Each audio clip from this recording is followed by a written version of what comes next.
changing gears a little bit, we have the first of the crabs. This here is the Daimyo Hermitar. This monster is a pretty classic mainstay of the older games. I don't remember which one it debuted in. Probably one of the first or second Monster Hunter games. But Hermitar is a big crab. It's sort of a big hermit crab. It's got these large, well-developed claws. It can walk around in different monster shells when you fight it. I think the whole crab family are interesting. I hope they sort of update those monsters and bring them back in future games in the current generation. I would put Daimyo up here on B tier. I think it is more interesting than Giganox and Hypnox, so we'll put it here. Subspecies and Deviant are going to probably fall in different spots on the tier list here. But for the vanilla version, I think it's pretty standard. Low B tier. For some reason, we have another Drome. I don't know if it's because of the environments or what, but this is Gendrome. Gendrome is the desert counterpart to Geodrome from the tundras and Velocidrome from the mountains. Gendrome's only unique gimmick is that it inflicts paralysis. It does look a little bit different, but its main difference between these other two is that it can paralyze you with its fangs. Not too bad. I do think I like this one better than the other two because it has sort of a more interesting look. But still, occupying the Drome tier, the bottom of C here. I'll put Gendrome there. Next, we've got the Deviant for the Hermitar series. This is Stonefist. Stonefist Daimyo Hermitar is interesting because, for one, it's much larger than the other crabs. It is massive, in fact, when you fight it. And the main standout feature for this Deviant is that it has one overgrown giant claw. The regular version has two decently sized claws, but the Deviant has one massive one. And it can use it to sort of send projectiles at you. And overall, it's a more dynamic fight and decently challenging. I do like Stonefist a lot, so I'm going to rate it higher than the regular version. I'm going to put Stonefist. Let's put you behind Desert Barioth. Desert Barioth is kind of the gatekeeper for the upper tier of B, it looks like. This monster's pretty fun and a decent challenge to fight. Now, the next crab here is Plum Daimyo Hermitar. This subspecies, I think, was the G rank representative for the Hermitars in the older games. This one stands out to me because, like I've mentioned in my previous videos talking about how I started with Monster Hunter, in Freedom Unite, when you download the demo, I'm pretty sure one of the fights they send you against is Plum Hermitar, and obviously if you don't know what you're doing, then it'll murder you because it's a G rank fight. Besides being more difficult, Plum doesn't do a whole lot different than its other ones, so I'm gonna knock it down a few tiers. I do think its patterning is nice and its design is cool, so I'm gonna put Plum ahead of Lavasioth, primarily for its challenge and its design, but it's not interesting enough, in my opinion, to sort of break out into the upper ranks.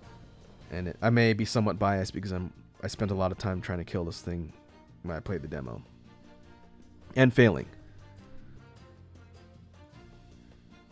Next up, we have another member of the Carpathian family, or the crabs. This is Shogun Cyanotar. And Shogun is sort of like a cousin to the Daimyo, in that it's still resembles a sort of hermit crab, but it has these long sickle-like claws, and overall tends to be more quick on its feet. Its attack pattern is similar, but it tends to use more slashing type attacks with its claws versus the more bludgeoning type attacks like the Hermitar. I think Cyanotar is interesting. I'd probably put it a little bit lower on the tier list than the Daimyo to me. I'll put you in lower B tier. The Sanitars are another one who I think would benefit from a redesign and an update to gameplay mechanics. So if they chose to bring them back in a current generation of games and sort of retooled how they fight, I think that could be an interesting addition to the cast. Next up, we have the Deviant for the Sanitars. This is Rust Razor. Rust Razor Sanitar is a fairly interesting Deviant. This one was introduced, I believe, in Generations Ultimate, yeah. Like the other crabs, it wears different monster shells. The noteworthy thing being it uses a Glavenus shell, or Glavenus skull as its shell.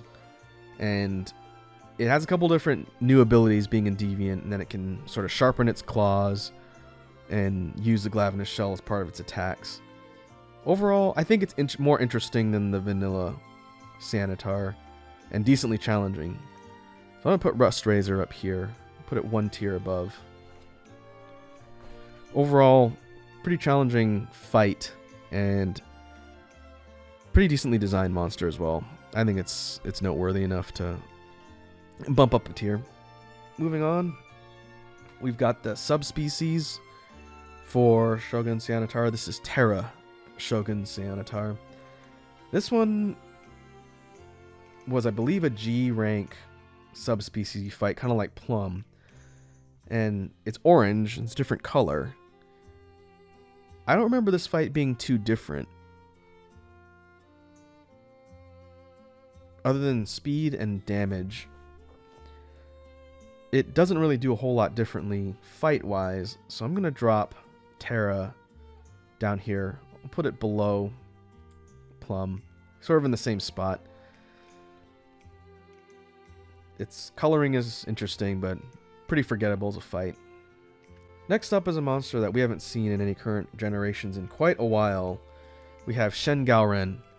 Shen Gaoren is still a member of the Carpathian family. It resembles a crab, but this one is the Laoshan or siege equivalent. When you fight Shen Gaoren, it's basically this gigantic crab and has long legs, so it looms way above. And you fight it in a similar manner to Lao, in that you try and do damage as it goes, and you try and drop it before it reaches its target. I think this fight could be improved a lot with modern mechanics, especially now that we've seen things like the siege of Kulv Taroth and other things in the current gen. So the fight itself, I don't think is that interesting. The design is kind of cool. It's just this huge dreadnought of a giant enemy crab.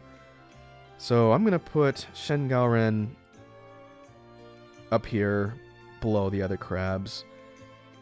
Again, sort of an old artifact monster, but if they brought it back and sort of retooled a lot of the mechanics for current generations, I think they could do a lot with it. So I'm all for bringing back another one of the old monsters and giving it an overhaul for the current generation. Next up, we've got the Amphibians. This is a smaller family that doesn't have a ton of entries in it. Hopefully we'll see more. I know Tetranodon from the upcoming Rise is part of this family. But the Amphibians tend to resemble frogs, frog-like creatures, and the first that we're introduced to in the 4th generation is Tetsukabra.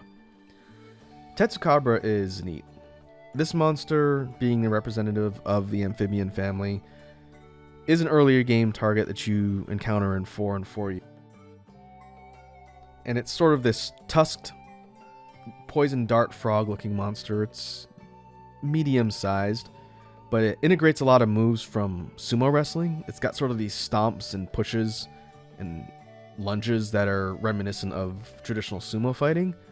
Even though it's not too difficult of a fight, I do think Tetsukabra is well designed and pretty memorable. So I'm going to put this one up here on B tier. Let's put Tetsu below Celtus Queen, above Malfestio. I think Tetsukabra is neat. Its gear, for the record, is also pretty cool looking. Pretty memorable early game target. And I think with the whole Japanese aesthetic they're going for in Rise, it'd make a pretty good addition to the cast for early game targets. So it wouldn't surprise me if we see Tetsukabra in the next game. Next is the deviant for Tetsukabra. This is Drill Tusk. Drill Tusk is a much harder version of the Tetsukabra fight, and it has some unique abilities, like its rock throwing ability is a little different, and it can do this sort of supercharged jumping dive bomb attack. I don't think it's as memorable as the original, so I'm going to drop Drill Tusk down here. I'm going to say upper C tier. It's not a bad fight, and overall it does switch the formula up a little bit. I just don't think it has quite the impact of memorability that the original does. And sort of following up on the line of alternate versions of Tetsukabra, we have its subspecies, Berserk Tetsukabra. And Berserk Tetsu is a volcanic-based subspecies. If I remember correctly, it has the ability to pick up molten rocks. It's decently challenging. Besides its color patterning and whatnot, I don't find that this subspecies really stands out too much. So I'm going to put Berserk on C tier, but I'm not going to drop it quite as low as some of the others. So I'm going to put it below Goldbeard up here. Pretty different fight, and it does look neat. It's just not too standout from the original or its deviant, in my opinion. Next up, we have one of the ice-based amphibians in the family. We have Zamtrios. Zamtrios is a big amphibious land shark. It has a similar body type to Tetsukabra, but it's a lot larger, and you encounter it on the ice. It has the ability to sort of dive through the ice and sort of swim at you. It gets angry, and its body forms this sort of spiky ice armor, which is really neat. And at some point in the fight, after you make it mad enough, it'll inflate like a big balloon and go into steamroller mode and try and crush you or roll you over. Overall, Zamtrios is one of my favorite monsters to come out in 4th generation. I think it's pretty good balance of a fun fight and a neat design. So I'm going to put Zamtrios fairly high up here on A tier. I think I'm going to put it higher than... I'm going to put it higher than Safi.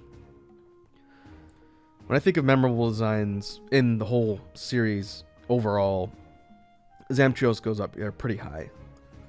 I would like to see this monster come back with an updated moveset in future games. I think that could be a pretty good addition. We'll put you in mid A tier. Next up, we have another one of the dromes. This is Eodrome. Eodrome is fought in the swampy areas, and its gimmick is poison. Not too interesting, but I would say it's got a distinct look, so I'm going to put it above Gendrome. Of the 4 dromes, I think there's only 4. Eodrome's probably the most interesting to me. I'll put it here. Still low tier in the Raptor bunch here. Next, we have the subspecies for Zamtrios. This is Tiger Stripe Zamtrios. And I don't remember if this one is technically got an element. Yeah, okay, it's water element. You fight Tiger Stripe in the desert, which is a contrast to ice environments you fight regular Zamtrios in. But this subspecies is interesting. Its attacks are similar, again, water-based. It doesn't do a whole lot different, but I do like its different color patterning, and I feel like the fight is different enough for a subspecies that I don't want to drop it down too far. I'm going to put Tiger Stripe up here on B tier, put it behind Beotodus. Overall, pretty decent adaptation for the monster. If the fight was a little more unique, I'd probably put it up here on B tier.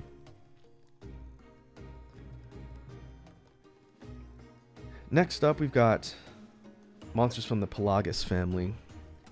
First one is Congalala. I'm going to be 100% honest. I don't like this monster. It's been in a lot of the older games and is usually a early to mid game target. It's sort of a big hippo gorilla. Overall, its fight isn't necessarily that interesting. It has sort of an armored belly that it'll use to block attacks. It can eat a mushroom it carries around and spit things at you. It can fart on you. It can fling poo at you. Overall, this monster is unpleasant. I don't like it. As a result, I'm going to put Congalala the bottom of C tier, and that's being generous. I'm putting it above the dromes just because it has more to its fight, and it's not just a raptor.